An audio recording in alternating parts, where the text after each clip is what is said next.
I just had a passion for it. I had to do it.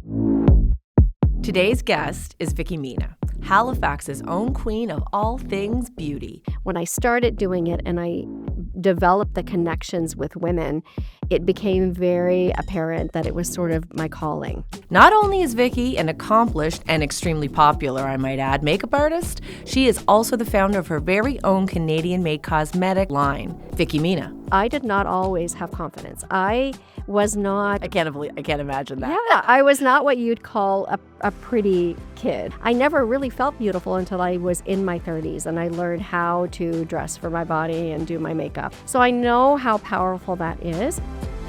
Vicky's journey is all about reinvention. She started in finance, took time away to raise her beautiful family, and then she turned her love of makeup into a mission, inspiring women and lifting them up through her artistry. Don't be afraid of walking into a room and feeling intimidated. That fear is where your growth is going to come from. That's where the magic happens. 100%.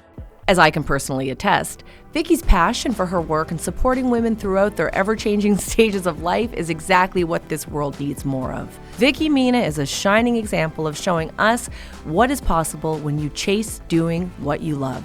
Beauty is the real. Beauty is the raw. Beauty is in the twinkle of your eyes, the warmth of your soul. That is beauty. Whatever you put on top of that is just icing on the friggin' cake. Welcome to Some Assembly Required, where we fix what's broken, or at least pretend to really well. All right, welcome to the show, Vicky Mina. I am pumped to have you here in the studio today. I'm pumped to be with you, Candace. Yay! And we did makeup earlier. Yes, you did. Even though this is a podcast, we always want to look good, feel good. And I know I do my best work when I feel like I look my best. Me too. Right? Yes, absolutely. So, I mean, easy segue into the first question and what I really want to know, which is, how did you begin your journey into beauty and makeup? You know, did it begin at a young age, later on in life? Tell me about that. Okay, so going back to when I was a child, I was always naturally pretty good at makeup. I was the kid that would do makeup for others, getting ready for dance performances and whatnot. But it was never anything that I planned to do. It was more like I would get the books on how to create your own skincare at home, things like that. But my real passion was fashion, and I learned to sew, and I used to sew clothing, and I had a sketchbook, and I wanted to be a fashion designer, and that never happened. It never materialized. I got married young and went into the banking industry, and that's where I eventually became a financial planner. Took some time off, and during that time off to raise my youngest, I actually discovered that I was not only very good at doing makeup, but I just had a passion for it. I had to do it, if that makes any sense. When I started doing it and I developed the connections with women, it became very apparent that it was sort of my calling. Well, and I mean, I just look at you and you're the best advertisement for your work you could ever possibly be. It's funny you say that about fashion and about sewing, because as many times as we've sat and I've sat in your chair and we've never talked about that before. I used to sew and I used to design clothes. I love that. Yeah, and I used to sell them at the farmer's market in Fredericton. I had a booth and I would bring all of my jean skirts that I would make out of old jeans. I love that. Yeah. So but for me, talking about interests and how we end up where we end up, right? I guess the piece is that it's creating, it's creating something. It's creating, and for me, it's beauty. And when I say beauty, I don't just mean superficial outside beauty. Beauty to me is everything. It can be the home you live in. It's the places you go. It's your coffee in the morning. It can be a beautiful thing. And it's finding beauty in everything. And honestly, I feel very honored that I get to uplift women by the sheer act of putting makeup on them. I feel like it's much deeper than that. And the connections that I've developed are much deeper than that. And I love what I get to do. So this is so true. Like, no amount of eyelashes or mascara or lip gloss is going to make somebody feel beautiful if they're not feeling beautiful and uplifted and empowered and supported on the inside. Okay. And so, and that's confidence, and that's how we demand respect, and that's how we learn to respect ourselves. And so this conversation is, so for the listeners, if you think this is about makeup, it is not. No. Makeup is just the thing. It's the thing. It's the thing. It's a tool. Makeup is a tool. And I want to know if you could just even take a minute to think about this one for a second. Do you remember, can you recall a situation where you really, truly, from the time someone sat in your chair from the time that they got out of it, that you really saw like a transformation? Oh, many, many, many times. Yeah. I'll tell you, one of my favorite things to do is lessons with women who are usually over the age of 40 and don't know a lot about makeup and feel lost and are going through changes in their lives where they feel helpless and hopeless. And what I'm able to do with them is give them that knowledge, which is power, and they feel like they can take the reins again and they can know what to do to make themselves feel better and look better. And I'll tell you, Candace, I did not always have confidence. I was not. I can't imagine that. Yeah, I was not what you'd call a pretty kid or a popular teenager or I never really felt beautiful until I was in my 30s and I learned how to dress for my body and do my makeup and all the things. So I know how powerful that is. I also know it's not everything. And I've come full circle. So at the start of it, it was all of the things that could help me, look and feel better. But now that I'm on the other end of it, I have days where I don't wear makeup and I still feel great. Yeah. Because that confidence, it comes from within. I feel better without makeup now. But I want to go back to what you were saying about, in the age of 40 plus. Let's just say the words perimenopause and menopause. Oh yeah, we're not scared to talk about it.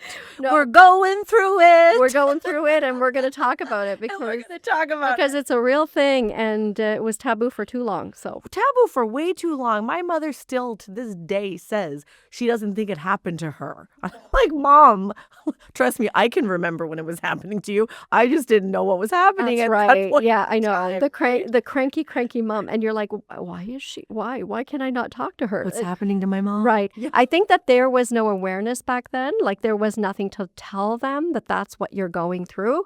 So they weren't quite sure why they were losing it. But I'll tell you, it's a real thing. It's a real thing. I know. And it's like, you think it's never going to happen, and just with the podcast, some assembly required. It's like, I feel like now more than ever, I'm taking it apart and putting it back together. I'm trying to figure out, with my new hormones and with my new body, with every day that you age, the things that you used to do before, whether it was your diet, your exercise, your skincare, the way you expressed yourself, what you held in, what you let out, it doesn't work anymore. You have to change. You have to, God forbid, do I use the word pivot, but you have to roll with it. You roll with it. Right? You do. And you've got to understand and give yourself grace that you will be changing constantly through the entire experience. And things will happen and you're out of nowhere. You're like, why is this happening to me? For me, it was IBS. That was my first major symptom. And it was a major IBS flare up. And I hadn't had IBS since I was, late teen or early 20s. And it just came back with a vengeance. And I felt like I didn't own my body anymore. Like, what is happening to me? Isn't it a crazy feeling? Crazy. You feel very powerless and very lost because the healthcare system is not designed to support women in perimenopause and menopause. Unfortunately. Yeah. Mine was rage. Oh, yeah. Oh, and I mean rage. Well, like, I think who am I? any Right? woman out there listening understands that. And it's sort of like you can't control your rage, but you certainly know when to act on it and when not to. But at the same time, it's the feelings. And now we know why women over a certain age speak their minds. I know. I know. And No filter. that could be a good thing. I know. I know. I know. And I felt too like I'm a nice, happy person. Like what I'm almost sometimes, and I guess I say I was, but it's not I am, because I feel that you tackle one thing and you think you got it right and that part's over, and the next thing you know, you're like losing your marbles again, and it's like, when is this going to end? And I almost went through feelings of feeling resentful, like toward myself, because I felt that I was being forced to be somebody I'm not. Mm, You mhm, know? So mhm. when you said it's like Put you on the own your happy body, Yeah, like, yeah. It's either you're being forced to put on a happy face when you don't want to, or your body is uncontrollably making you this cranky person, and you're not really that person. So it's an odd thing to go through, isn't it? it certainly is. Yeah. And how do you think that like, what does confidence mean to you? Like, how do you think that, not just for women, listen, men have their own bunch of stuff that they have to deal with when they're aging as well. My partner's 10 years older than me, and he looks great, and I love him, and we're growing together. But even though there's a 10-year gap, we're still both moving at the same time into the getting older and the aging process. And I just wonder, how do we still feel sexy? How do we still feel confident? Like, what does confidence and all of that mean to you throughout this process of getting older and For changing? me, it's twofold. One is not stopping doing the things that made me feel good about myself at a younger age. So I still do the hair, I still get dressed, I still do the makeup, and there's no shame in that. I think women over a certain age who feel ashamed of that or feel like I can't wear that, that's not right for my age. Well, if it looks good on you and you can rock it, rock it. There to me, there's no time limit on those things. We're all getting older, and I think there is this shift to accepting that 50 is the new 35, and it can be the new 35. It's a mindset. And I'll tell you, there are many days when I look in the mirror and I don't see a 55-year-old. I see somebody younger. I see somebody younger. I do too, and I'm just Well, looking at you you're right very kind. It doesn't mean that others don't Yeah. see that, because I will sometimes open my camera and look down and be like, oh, what the hell? No, I don't want to see that. Stop it. That's Right? the worst, scariest thing in the world, where you worst. turn your phone on and you're looking down. 100%. Or Or if someone sounds. catches you in a bad candid or at a weird angle, and you're like, I'm not that person, but you are too, and that's okay. I think confidence comes from your character development over the years and who you become, and when you become a stronger person on the inside and wiser, then, and you've got the outside components going on too, together, that is the key to aging well. I think it's interesting, like, when you think about, in the beginning, asking you how your journey began. Like, I think of how I was raised, and I was raised in the country, and my mom was ahead of her time always. She was glamorous. We're talking shoulder pads, like the blazer. I love it. Dynasty. Dynasty, 100%. Yeah. And she had, in our little house in the country, she had a full vanity with the four-way mirrors, the lights, Yeah. the whole thing. I love it. Did she have Mary Kay? She was Queen Bee of Eye Cream. This is it. Queen Bee of Eye Cream and Mary Kay. Well, as you know, I lost my leg at the paper mill. My mother was an accountant there. So that is what she did for almost all of her life. And then when I got hurt, she couldn't bear going back. So actually, gosh, I didn't even think of this connection.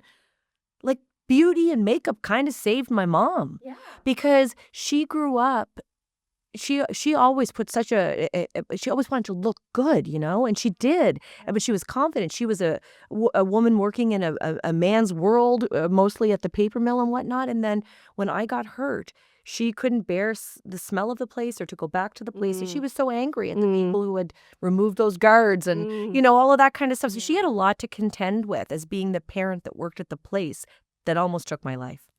And she went to a trade show, or she did something. I can't remember the details, but she went to a thing for women, and she met a woman named Donna Weir, who was representing Mary Kay.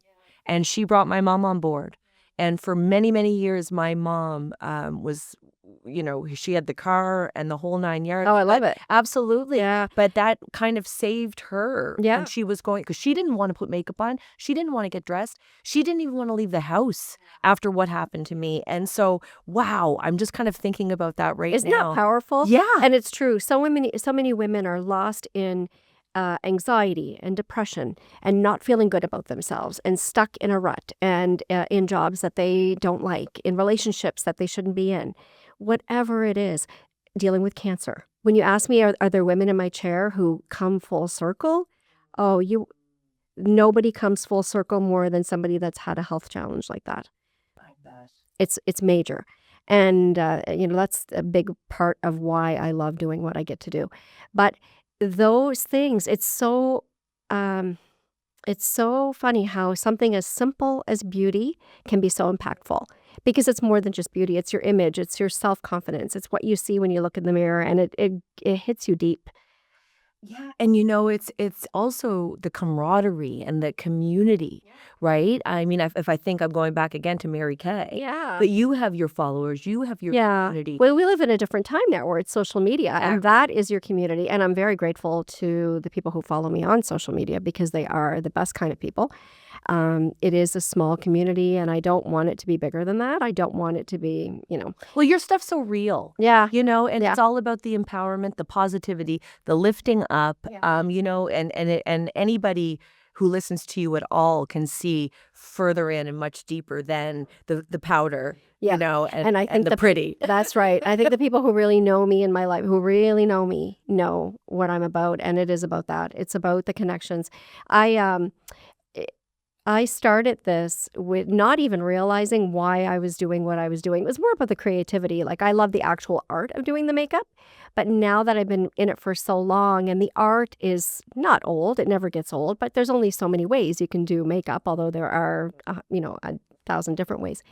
After being in the industry for 20 years, the thing that keeps me in it is the women, the connections, the transformations, and the impact that I feel that my work is making.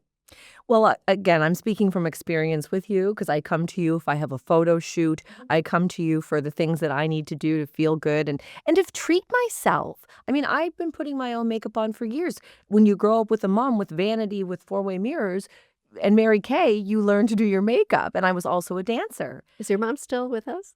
Oh, yeah. I need to meet her. Oh, yeah, you would love my mom, and I she would. would love you. Yes, would. my mom is still with us, and looking fabulous, and she's embracing this whole grandmother life, so that's a really beautiful thing to watch.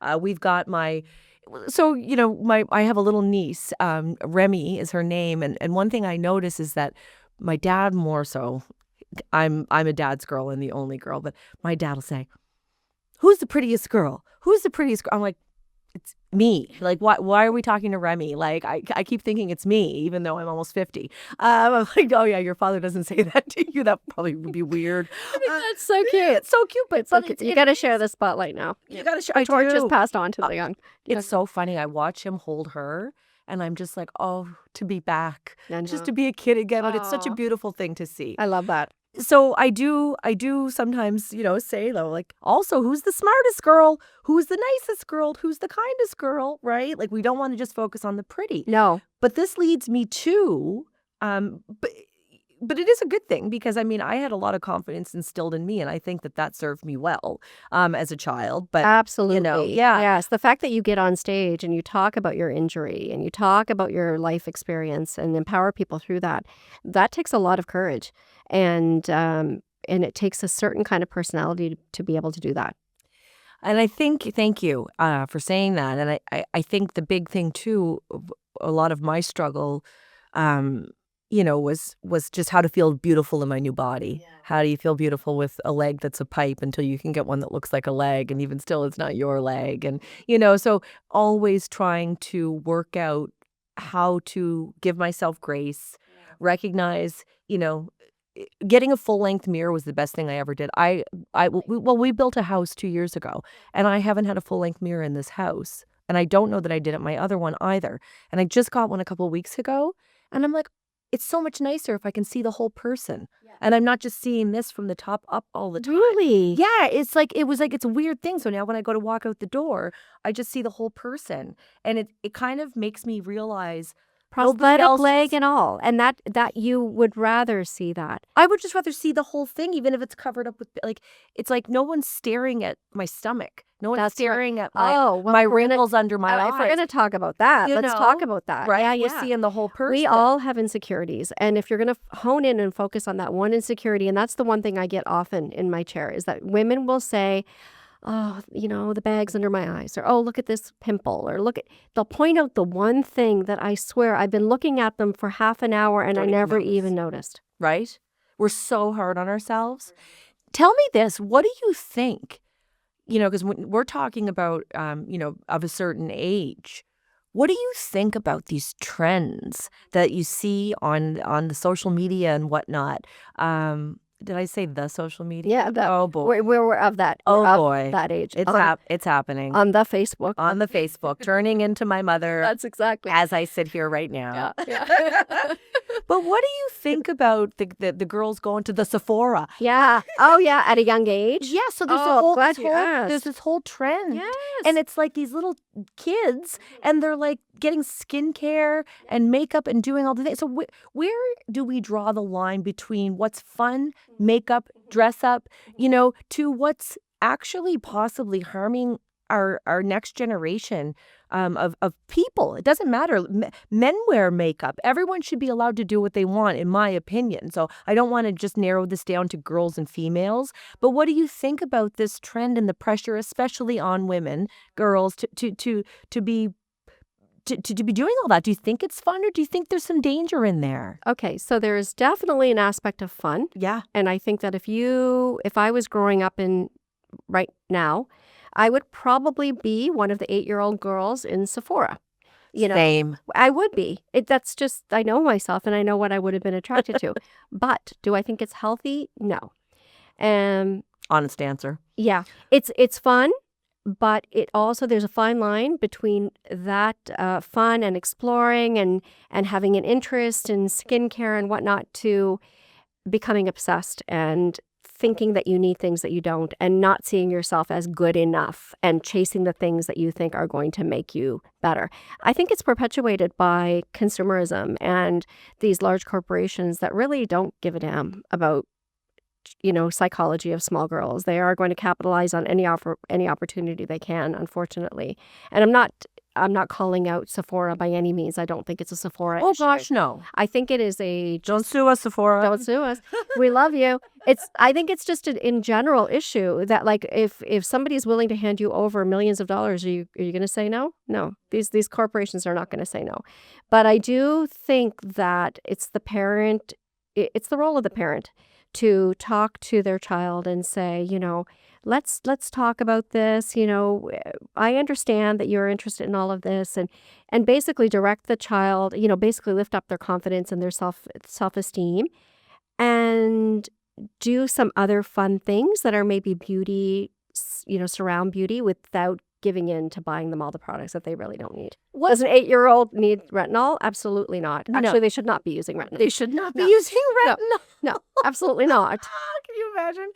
I think, what I love, and what I remember from back in the day was mixing the mayonnaise and the eggs, Yes. and like the cucumbers on the eyes, and having the spa days, and that was fun. Right. So when I talk about the books that I used to read when I was a kid, it was all about that: how to make your own hair mask at home, Yeah. how to make them, and though I loved that, I went through Your this lip balms. Yes. Oh yeah. Yeah. Yeah. Yeah. But I think makeup was super toxic back then, because I'll tell you something. I had a CoverGirl foundation. I had a Roots bag. My mother never let me wear makeup, okay, as a young child, up until a certain age. Yeah. So I used to sneak it in my bag and take it to school and put it on there. So I had this CoverGirl liquid foundation that went into a Roots cotton twill bag. I'll never forget it. And I took it to school. It must have leaked in there, because a few days later I opened it up and it had worn a hole in the bag. The foundation wore. And CoverGirl, don't sue us. and I thought, oh my God, this is on my face. This is on my face. But I don't think it's that way. I will tell you, even from the time I started in the cosmetics industry 20 years ago till now, the changes in formulation and technology, it's unreal. Like even drugstore makeup now is light years ahead of what it was in the beginning. All I can think about is for so many years, the only color I would wear was Revlon Sugared Bronze. I know It that was in color. the green too, but it was like sugared bronze and then Shimmering Sands CoverGirl. Frosty. Frosty. Oh yeah, all the frost. Love So it. this is also something I wanted to know about, and another great segue. I knew once we just started talking, it's like I make notes with questions, and it's like you and I can just talk and talk and talk and talk and talk. We get. So what I would love to know more about, and I've never asked you, is what in this world where we've got the Sephoras, we've got the drugstores, we've got so many choices when it comes to cosmetics.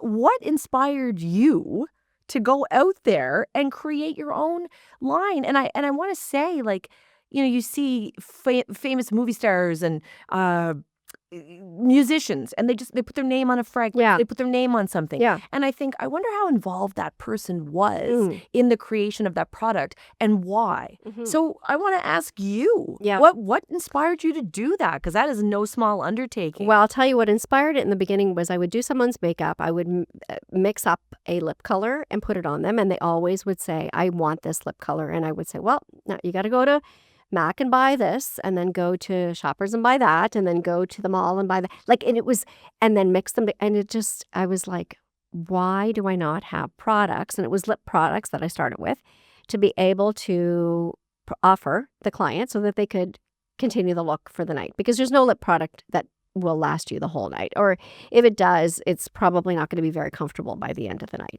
typically those ones that stay on like a lacquer, super dry. So it started with the lip products, and it involved me doing some research and finding a manufacturer that was Canadian based. That was really important to me. And, high quality, that was very important to me. And so, and then it evolved from that. It evolved into skin products. And now I've got skincare, and it's beyond the color range, But what I hope to provide is makeup that's suitable for all women, but especially the woman that is interested in getting her makeup done in a natural way. Wants it to look natural, wants it to perform well, not work very hard because the pigment is there and they're super blendable and the formulas are amazing. This is not a pitch, I promise you. This is just me I'm really asking you. I really believing want to know. in my products. I do believe in them because I know that my clients, once they get them on their face and once they experience them, they do repurchase over and over and over again. And even in my own kit, and I have a selection of everything out there that I could use. Oh, you do. You've got it all. Oh, I do. I got it all and then some. And I choose to use my own products in lip care, on the cheeks, on the eyebrows. There are certain parts of the makeup that I will only use Vicky Mina. Love it. That's how much I stand behind it. Well, and I stand behind it too. It's all over my face. It's all over your face. And you know and one of the reasons I really wanted to address that, or to bring that up, is because I think it's so inspiring for people, but for women to think about your past career in finance and how you you took something like a love for beauty and makeup, but there's a humongous aspect of what you do that's all entrepreneurial, that's creating. So funny that you say this. Before I even got into my career in makeup, I always envisioned, I'm thinking back 25 years ago, maybe 20 years ago, before I started, I envisioned me owning a beauty emporium. I like the name. I wanted to own a beauty store. I wanted to own a makeup store. And this is the truth. Then Sephora came, they opened up and whatnot. And I was like, okay, that's not my thing. But I always was into products and good quality products. And I believe if you had told me then that manifestation is real, I would have said no. That's bull. You can say shit. Bullshit. But manifestation is real. If you believe it, and you have your eye on it, and you put your heart and soul into it and some work, it will happen. Listen, visualize, vocalize, victory. That's it. That's what Sean and I say. Yes. So if we see something and we think, we want to have that in our lives, or we want to feel that, or we want to go there, then we always say visualize, vocalize, victory. Yeah. And that saying, whether you think you can or you think you can't. You're right. And it's so true. Yeah. It's all your mindset. If you are negative, if you're filling yourself with negative self-talk and saying, I can't do that and I can't do this, and, that is not for me. If your mindset is not of abundance and thinking it's only for others, and, that feeling of envy, you will never come into what you Could be. could be and should be. If you can believe it, you can achieve it. I think Mary Kay said that. Oh, well, Mary Kay was ahead of her time. She totally was ahead of her time. What advice would you give to somebody, anybody right now, who's already been on their journey and on their path, but that, again, finance to makeup? Yeah. I mean, that's what we're, what would you give to advice? What advice would you give? I should say, sorry. I'm going to give you Yeah. some really good advice. Okay, tell me. I don't think I would have been as successful in makeup as a business and as an entrepreneur had I not had the finance background.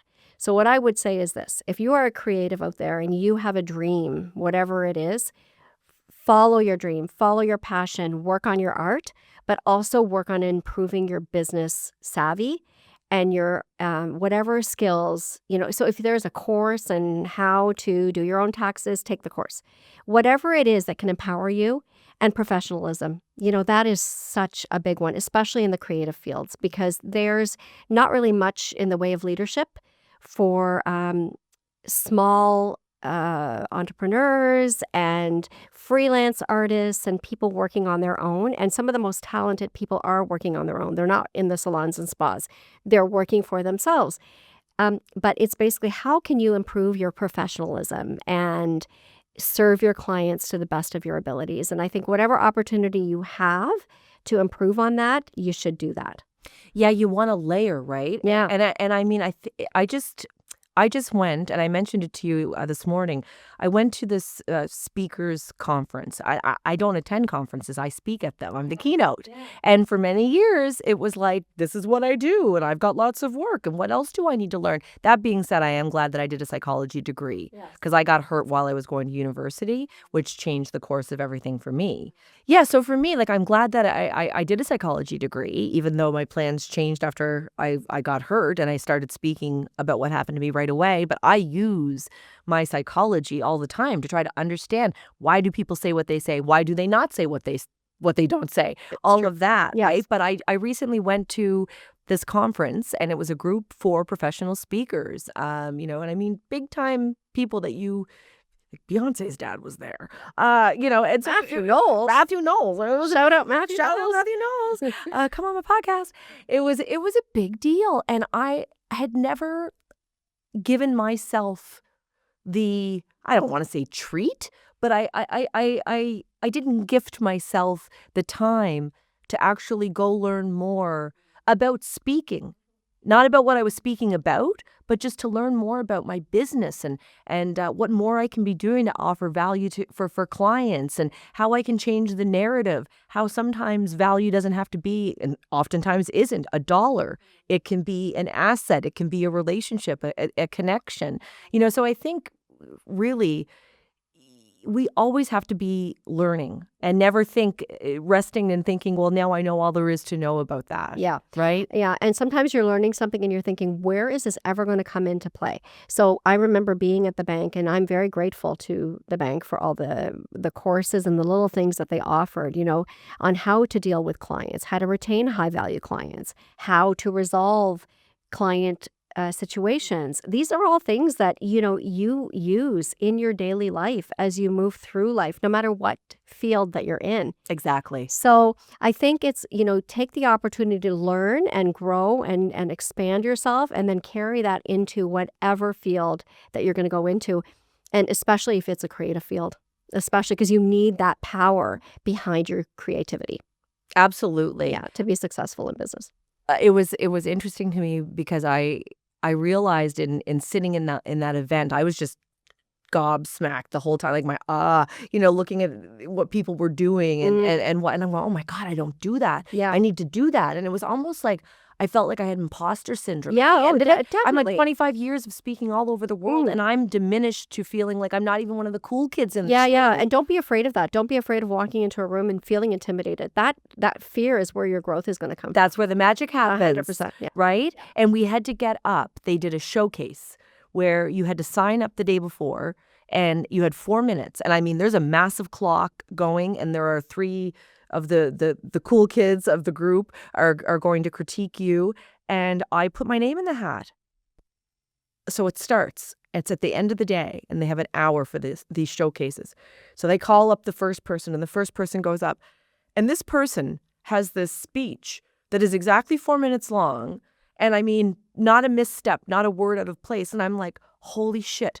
They knew about this before now, and they wrote the 4-minute speech.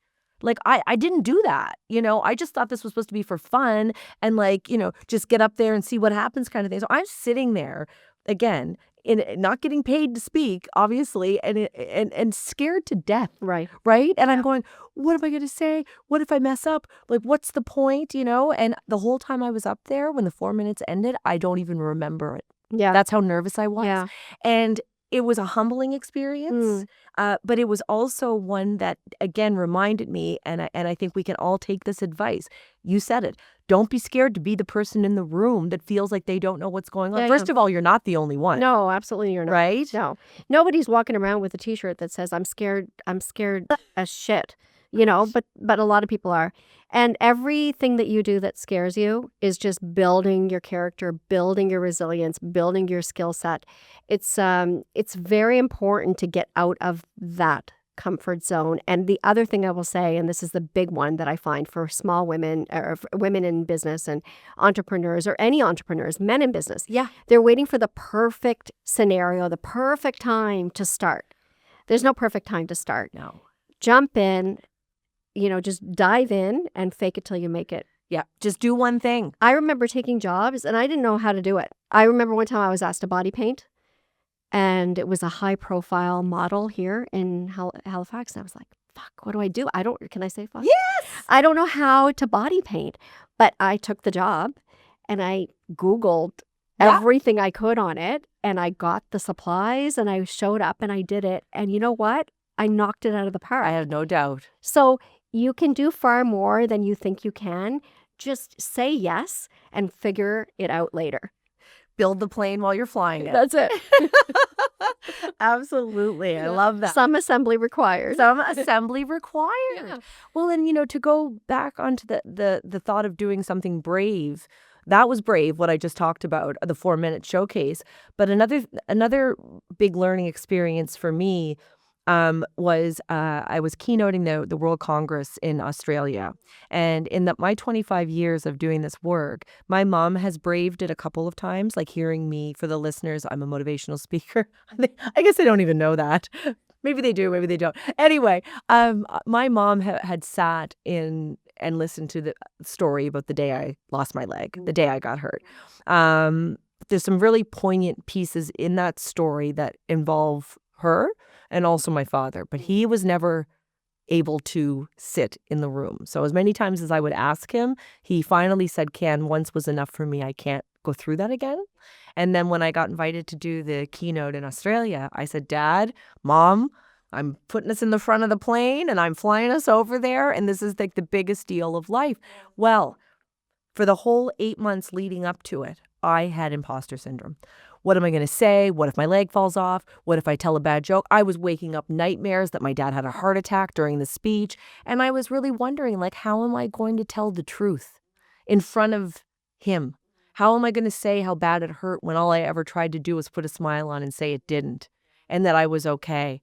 And so I think, what I learned from that experience, from being terrified, was that it's scary to tell the truth. It's scary to say I'm scared. It's scary to say I don't know. I need help. I don't understand. Right? I'm not okay. Yeah. And nobody likes to be in a position of vulnerability or to feel like their trauma or their shortcomings are being called out or looked at, And for your parents, I understand them because they got through that trauma and they don't want to go back and relive it. And that's painful. You can't blame them. No, you cannot blame them. But there's also a sense of peace when you hear it again. The more you hear or the more you relive your trauma, the easier it gets every time and the stronger you get at the end of it. I agree. Yeah. I agree. And the more you learn about it. Yeah, the more you learn about it. So, Vicky, you learned so much about confidence and about growth and all of the things that we have just been talking about when someone's sitting in your chair. What are you learning through this experience about yourself? This experience with Well, not the podcast. No. Through the work that you do and how it's evolved and the people that you work with. So, I know as you go get your hair done, I blurt out everything. I blurt out everything to you. Yeah. And so Well, I'm a vault, and I know that people know that I'm a safe space. absolutely. Because I think that as women especially, Yeah. we are here to help each other and support each other and comfort each other. So that's number one for me. I really take everything. It's confidence, right? It's confidence and it's what is Trust. trust. That's the word I'm looking for. Trust. And so I think what I've learned through all of this is that I'm not the person I was when I started doing this. I know why I keep doing this, and it's got nothing to do with actually doing the makeup. Well, it does. It has a little bit. I still enjoy the end result and the glamour and everything. I'm a glam girl. I love that stuff. But the real reason that I still do this is because of the connections and that I am a woman's woman through and through. And I love hearing their stories, basically relating to each other. And I think we're just lifting each other up as we go. And to me, I can't see going through, my years as I go forward without the women that have become my friends and my community. I just can't. They're so much a part of my life. And it's made me a better parent. It's made me a better grandparent. It makes me a better friend. In every way, it fulfills me. I was thinking about the time. It was a few sessions ago that we had, and I was getting ready for a photo shoot. And you had done my makeup, and I had gone to get my hair done. So again, in the vein of just what we're learning about ourselves, and you said, it's not about the makeup, but it is still a little bit. Of course it is. Of course it is. So that day, you put me together, and I felt so. I had this fabulous blue Smythe suit that I bought. Yeah, I still remember. Remember the electric blue? Yeah. And I went out to do the photo shoot, and I put on my little high heels and my suit, and I felt like $1 million damn. So you wouldn't realize what happened after I left your chair.